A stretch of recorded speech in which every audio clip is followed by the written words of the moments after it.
When children become competent enough to help mom and dad, including guiding and mentoring younger siblings, life gets a lot easier for the parents.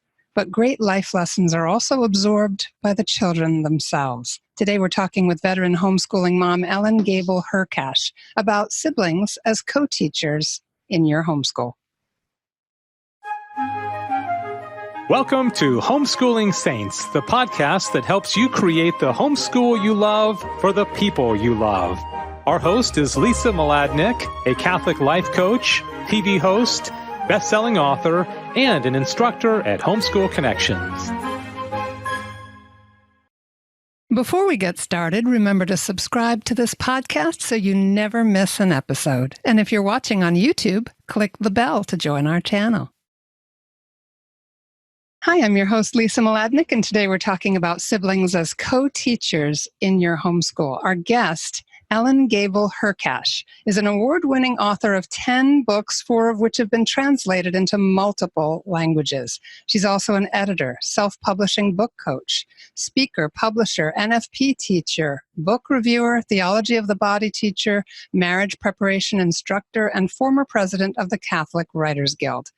However, the roles she enjoys most are as grandmother to one precious grandson, wife to her husband of 37 years, James, and mother to their 5 adult sons, ages 20 to 32. Originally from New Jersey, she and her husband live in the country in Pakenham, Ontario, Canada. You can find Ellen online at ellengable.wordpress.com, and that's ELLENGABLE.WordPress, WORDPRESS.com. Welcome to the program, Ellen. Well, thank you so much, Lisa. Let's just start by telling people a little bit about your Canadian homeschool. You're a transplant. You fell in love with a wonderful Canadian man, and you guys have really made an incredible life together. It seems to be this just creative glow coming out of Canada from Ontario. Indeed. Actually, I fell in love with a boy.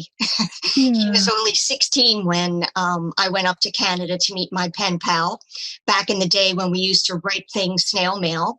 And I went up to Canada to meet my pen pal, and I met James, and we fell in love. And then we wrote and called each other and whatever over 4 years. And then we were married in 1982, and I moved up here to Canada, and we now have a beautiful life with our 5 adult sons and 1 precious grandson. And I homeschooled. I homeschooled 18 years from the time our oldest son, I think he was in 2nd grade, until our youngest son was in 8th grade. So, and we live in the country, so that made it a perfect, a perfect place to homeschool, because all you need to do is go outside in your yard or in the forest, and there's learning to be done. So, So right. And I think too, with boys tend to be very kinesthetic learners.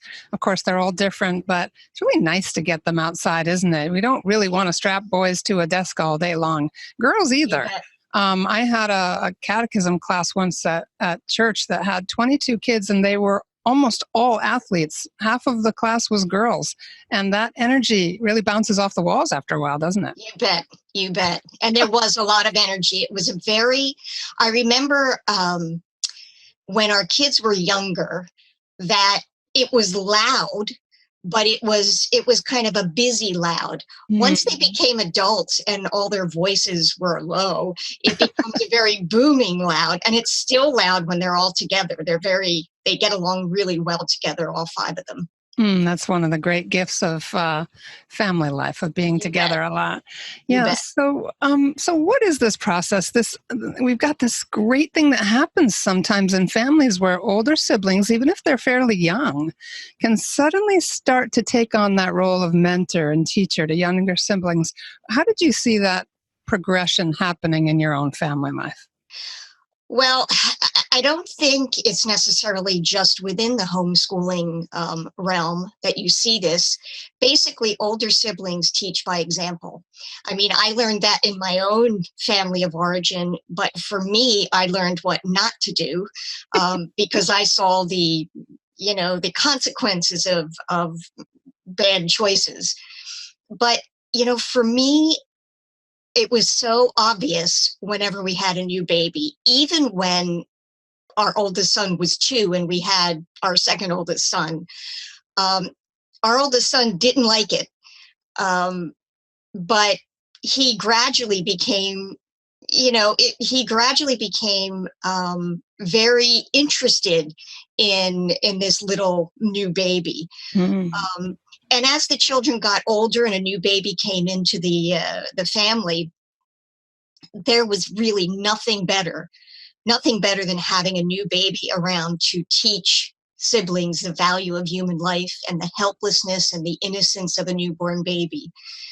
And this was especially evident when we had our 2 youngest sons, because there's kind of a break between the 3 older ones and the 2 younger ones. There's like 4 years in between Timmy, our middle son, and Adam, our 4th son, because I lost a baby in there. And then it was a couple of years before we got pregnant, because we were told, this is, you have some medical issues. So when we had Adam and Paul, I remember the boys all competing. Of course, boys are very competitive, right? But they would all compete with who could get the baby to smile first, and they all wanted to hold the baby themselves with no help, kind of thing. And, the older boys came to understand that their younger brothers were imitating them. And I mean, I could see this when they went outside and Adam was 4, that's number 4 son.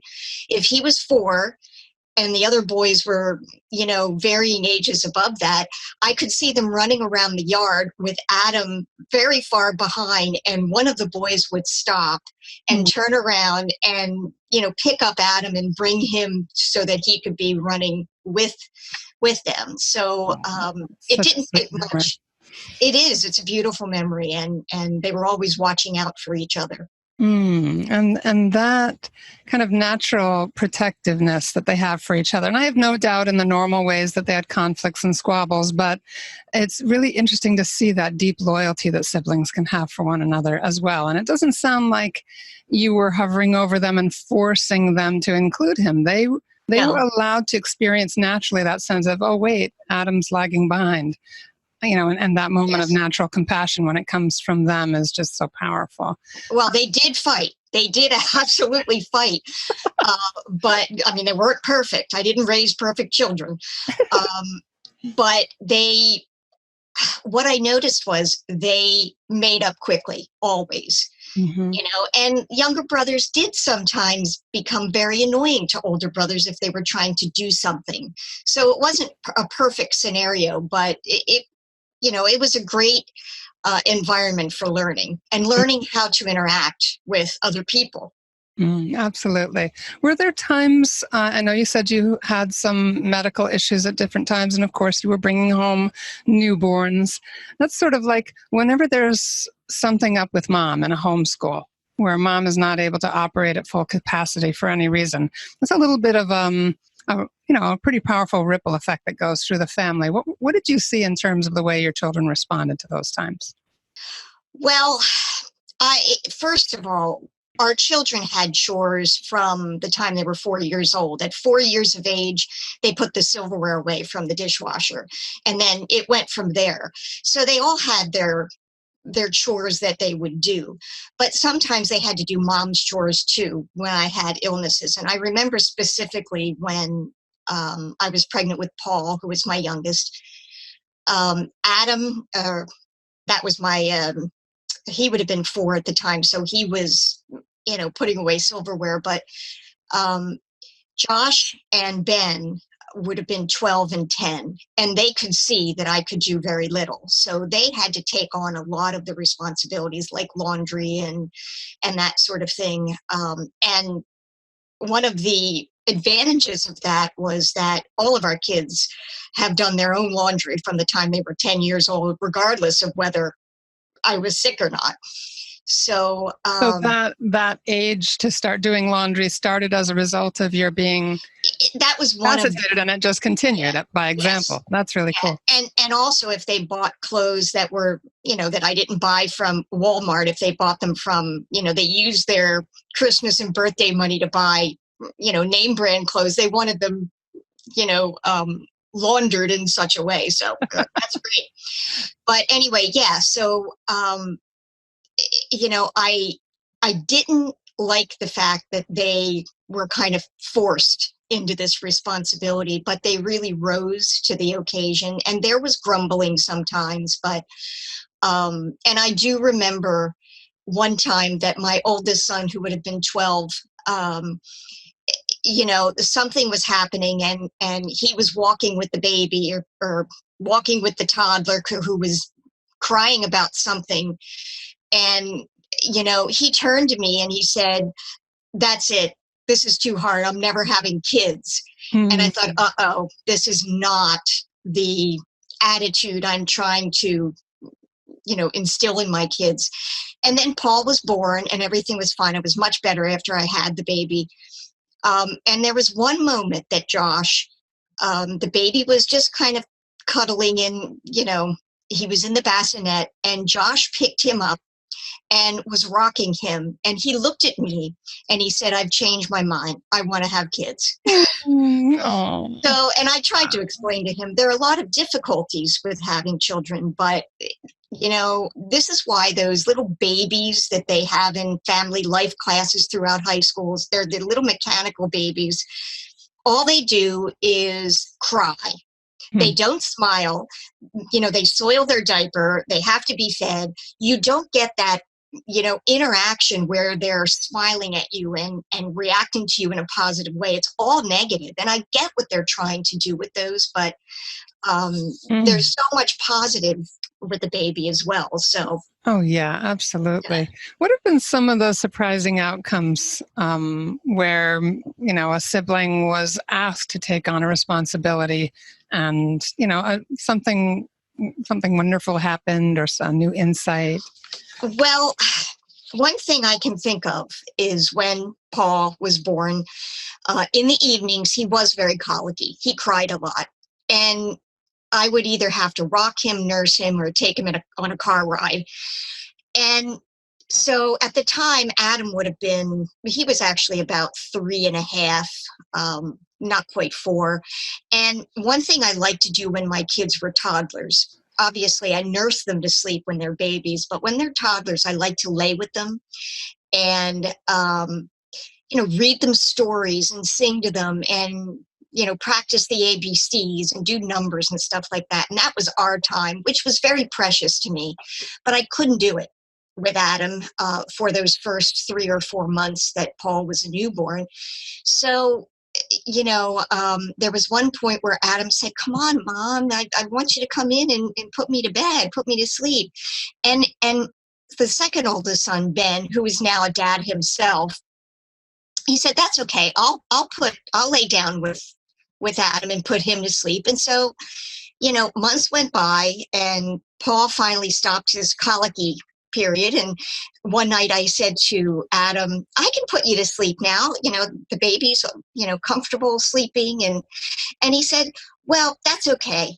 Ben can still put me to bed because he's much more entertaining, much more fun." He probably didn't use the word entertaining, but he probably said he's much more fun. And Ben was a very entertaining child. I mean, he works in film, so he's a very entertaining child. He thrives on being laughed at. He likes people to laugh and that sort of thing. So it stung a tiny bit, but those two have a special bond that the others don't have because he was almost like a fatherly figure. My husband at the time, took on some of the responsibility, but he was involved in a lot of extracurricular activities and that sort of thing, which is why Ben took the job over. So nice. But it was beautiful. I've had the great blessing of knowing a few moms who have been chronically ill while homeschooling, and I've just seen the kind of joyfulness that bubbles up in their young people as they become older teens and young adults because they have that sense of competence, of being needed, of knowing really how to take care of things. And that Right. is not a bad thing. I mean, in olden times before industrialization, right, all the kids were helping out on the family farm from the get-go, and everybody was necessary. You bet. We've sort of separated from that idea. But in situations where mom is not able to do everything, or, someone in the family needs extra care and mom is sidelined a little bit, the children sometimes do step up and fill in the gaps. Have there been any times too where older kids have stepped in and like helped with lessons, like regular academic learning or anything like that? Yes, that's kind of, that goes without saying. A lot of the lessons I did with all four of the four oldest children, things that you could do at the same time, I did at the same time. And sometimes it meant, if it was a science lesson, it meant going out to the bedrock in front of our property and looking for a fossil. And so an older brother would take a younger brother and they'd go out and they would look for a fossil together and trace it onto some paper, stuff like that. Sometimes it was just a natural thing. It wasn't always a natural thing. Sometimes I had to ask, but it worked that way.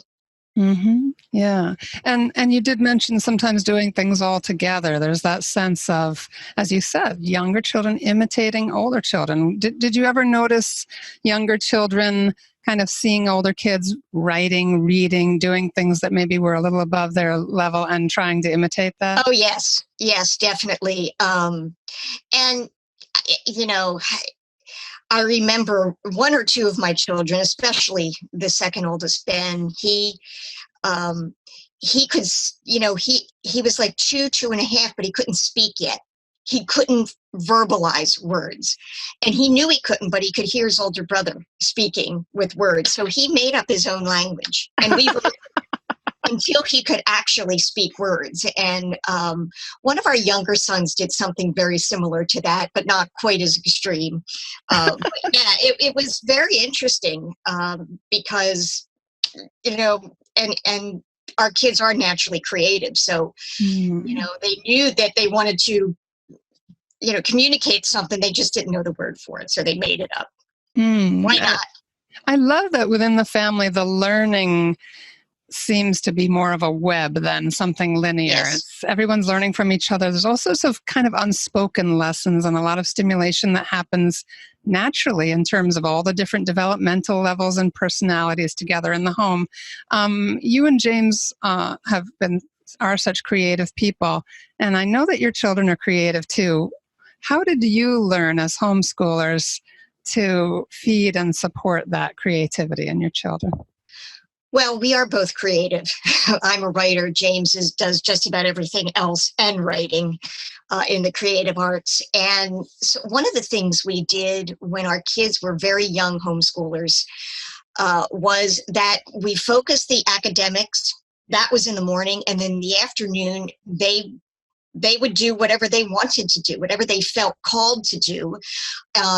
Sometimes it was a sport. It wasn't necessarily a creative thing. Sometimes it was making a movie, like with the second oldest son, who bought a camcorder way back when he was about 8 years old and filmed movies. That's what he did in afternoons. And sometimes his siblings would star in these movies.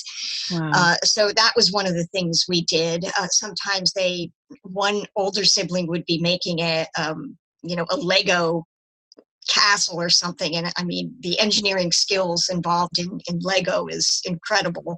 And the younger siblings would be helping and learn that way. It was just amazing to me when you kind of give them wings and you give them an opportunity to do something that they enjoy doing. It was amazing to see the kinds of things that they would do. I just want to point out, too, because I know that Ben is now working in the film industry in Canada, right? Yes, he's now a professional. Yes, he is. Yeah, tell us a little bit about that, because here he was 8 years old, saving his birthday and Christmas money up and buying a camcorder and creating films from such a young age. And he loves to make people laugh. So what's his life as an adult? No. Well, it's a lot stressful working in the film business than it is making your own movies, because you're the kind of boss of everything. But I think he has I think he's enjoyed it for the most part. He gets to meet a lot of celebrities and people like Ed Asner. Wow. He met, who was a really cool person, and I can't think offhand other people, but lots of other famous people he got to meet. Jane Alexander, that's another one that he worked with on a recent movie.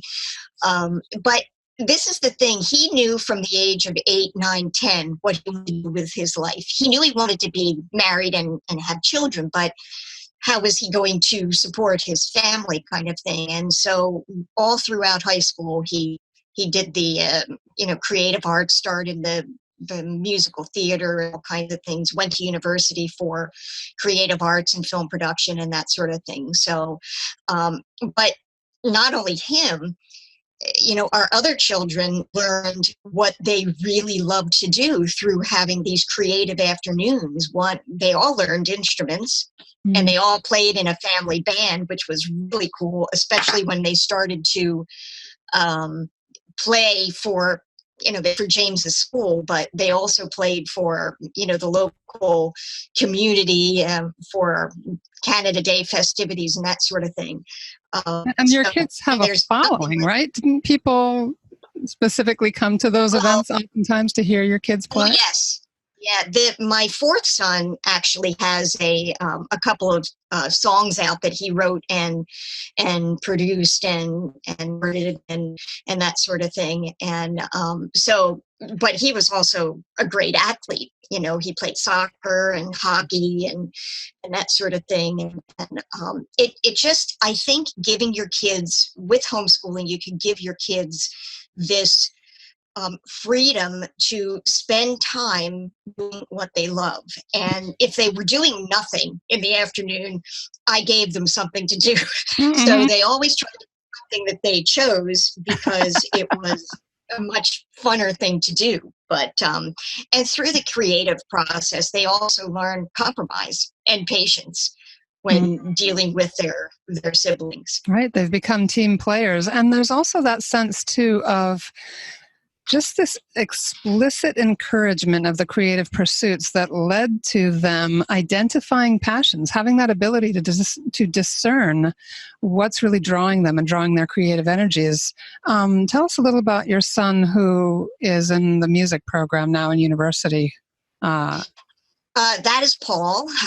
He is going into Queen's University for Bachelor of Music. Which is a big deal. Queen's University. Well, it's interesting, right? Because, it's a deal.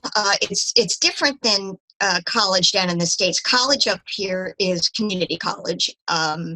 So university is more like a university, like, University of Pennsylvania or Yale or something like that. So, and he discovered he loved playing the drums. That was his original instrument. And he also played guitar.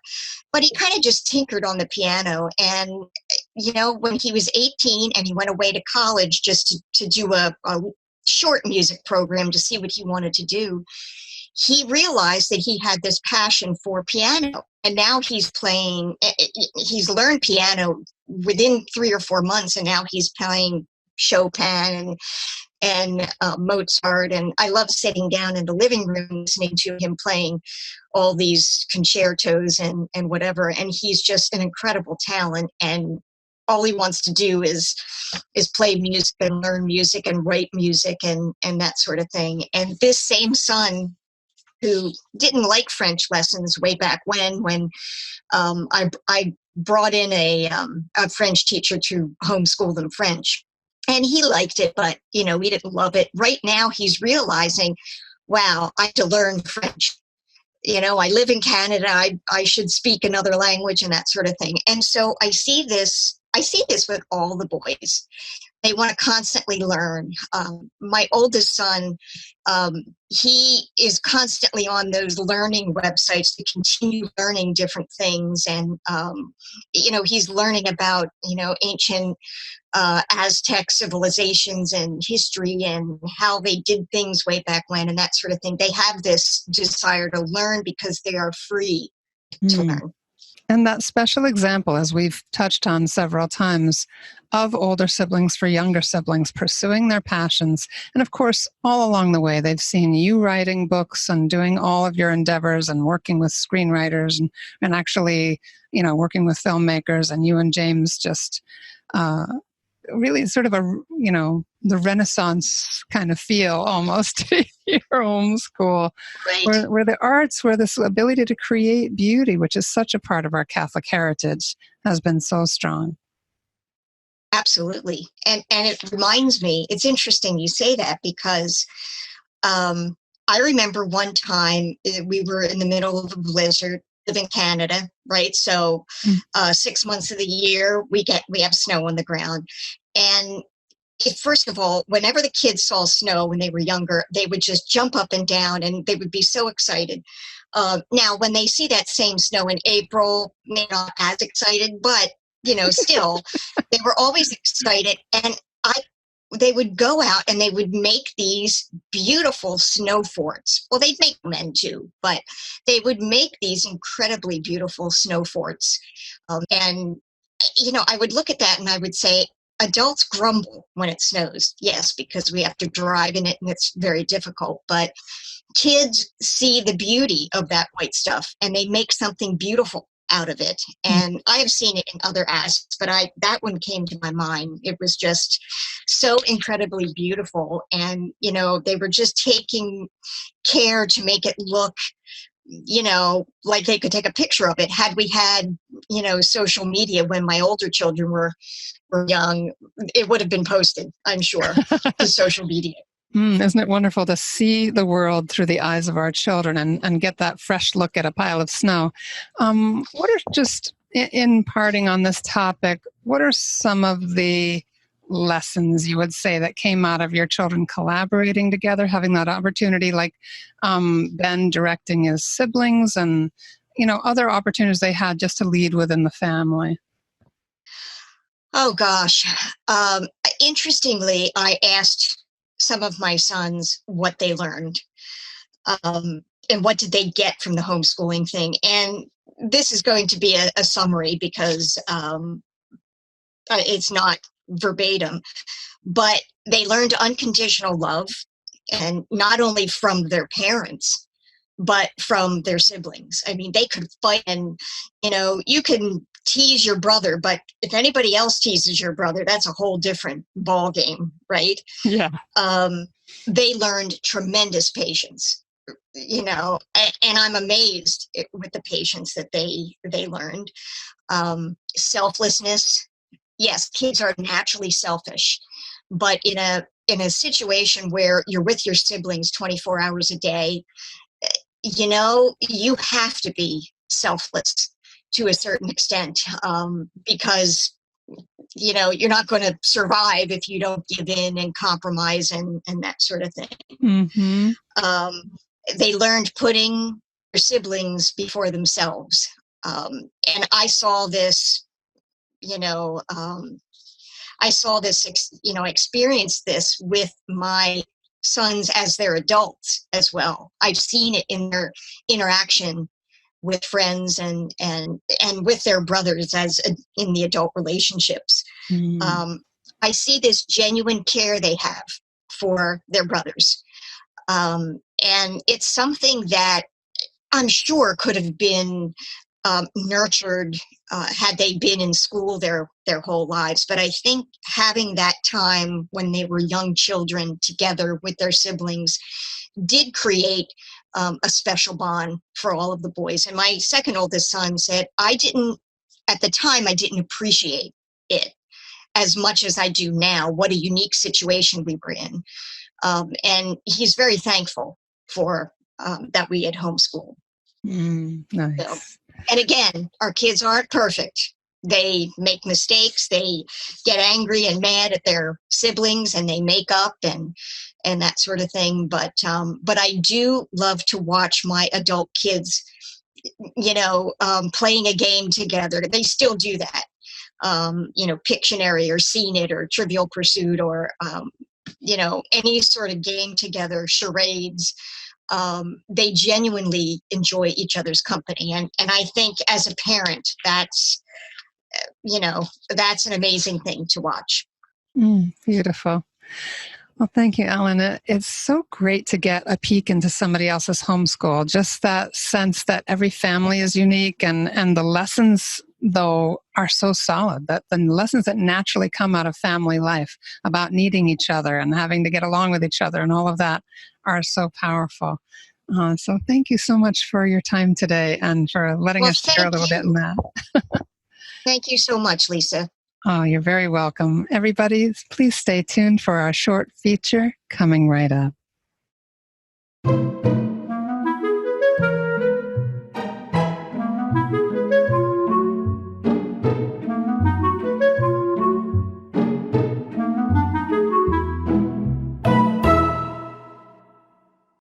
Hi, I'm AJ Cattapan. Welcome to Books and Blessings, a place where I get to share with you some of my favorite books for Catholic teens and tweens. Today, I'd like to introduce you to Rightfully Ours, a young adult novel by Catholic romance author Carolyn Astfalk. That's right, I said Catholic romance author. Carolyn Astfalk writes stories of love from a Catholic perspective for both adults and young adults. Rightfully Ours is her young adult novel aimed at older teens. In this engaging tale told from the perspectives of two teens falling in love, we meet 16-year-old Paul Porter and 14-year-old Rachel Mueller.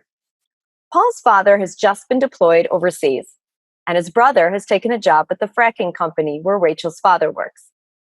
Without a good place to stay while his father is overseas and his brother is working, Paul is taken under the wing of Rachel's family, who puts him up in their guest house.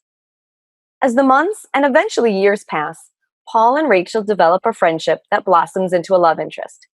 And as the story progresses, they also get involved in discovering what might be a long-lost treasure hidden on the plot of land where Rachel's family lives. However, the main focus of the book really becomes the deepening of the relationship between these two teens. As a romance author, Carolyn Astfalk knows how to write an enticing romantic scene. But as a Catholic, she also tempers those scenes by bringing in lessons from the theology of the body. As Paul and Rachel fall deeper in love, they struggle with the issue of chastity. They know they're supposed to save sex for marriage, but they aren't finding it easy. Given its frank conversations on premarital sex, this book would be great for older teens who have studied theology of the body. It takes a look at chastity and places it within realistic depictions of teenagers falling in love for the first time. Parents might even want to read this book first as a way of deciding how to approach the topic of chastity with their teen. Rightfully Ours by Carolyn Astfalk has been awarded the Catholic Writers Guild Seal of Approval. To see more book suggestions, visit my website at ajcattapan.com. There you can learn more about my own books for young readers, including my YA novel Angelhood and my middle grade novel 7 Riddles to Nowhere. Thanks for joining me on Books and Blessings. Be sure to find me online on Instagram, Facebook, and Twitter, or on my website, ajcattapan.com. Until next time, happy reading. And that's our show for today. Our program is sponsored by homeschoolconnections.com. Be sure to subscribe to Homeschooling Saints and leave us an honest review. God bless you, and thank you for joining us.